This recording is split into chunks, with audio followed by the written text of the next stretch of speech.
తెలంగాణ తొలి ముఖ్యమంత్రి కేసీఆర్ పై సీఎం రేవంత్ రెడ్డి దుర్మార్గపు వైఖరి అవలంబిస్తున్నారని మండిపడ్డారు. బీఆర్ఎస్ వర్కింగ్ ప్రెసిడెంట్ కేసీఆర్ తాను నివాసం ఉంటున్న అడ్రస్ తో పోలీసులకు రిప్లై ఇచ్చానని ట్వీట్ చేశారు. అయినా కేసీఆర్ లేని నివాసానికి రాత్రిపూట వచ్చి గేటుకు నోటీసులు అంటించి పైశాచిక ఆనందం పొందడం దారుణమని పేర్కొన్నారు. ప్రభుత్వం చేస్తున్న ప్రతి తప్పును వెలికితీసి తెలంగాణ ప్రజల ముందు పెడతామని హెచ్చరించారు కేటీఆర్. తెలంగాణ తొలి ముఖ్యమంత్రి కేసీఆర్ పై సీఎం రేవంత్ రెడ్డి దుర్మార్గపు వైఖరి అవలంబిస్తున్నారని మండిపడ్డారు. బీఆర్ఎస్ వర్కింగ్ ప్రెసిడెంట్ కేసీఆర్ తాను నివాసం ఉంటున్న అడ్రస్ తో పోలీసులకు రిప్లై ఇచ్చానని ట్వీట్ చేశారు. అయినా కేసీఆర్ లేని నివాసానికి రాత్రిపూట వచ్చి గేటుకు నోటీసులు అంటించి పైశాచిక ఆనందం పొందడం దారుణమని పేర్కొన్నారు.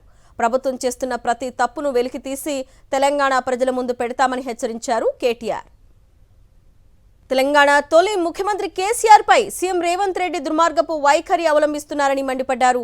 బీఆర్ఎస్ వర్కింగ్ ప్రెసిడెంట్ కేసీఆర్ తాను నివాసం ఉంటున్న అడ్రస్ తో పోలీసులకు రిప్లై ఇచ్చానని ట్వీట్ చేశారు. అయినా కేసీఆర్ లేని నివాసానికి రాత్రిపూట వచ్చి గేటుకు నోటీసులు అంటించి పైశాచిక ఆనందం పొందడం దారుణమని పేర్కొన్నారు. ప్రభుత్వం చేస్తున్న ప్రతి తప్పును వెలికితీసి తెలంగాణ ప్రజల ముందు పెడతామని హెచ్చరించారు కేటీఆర్.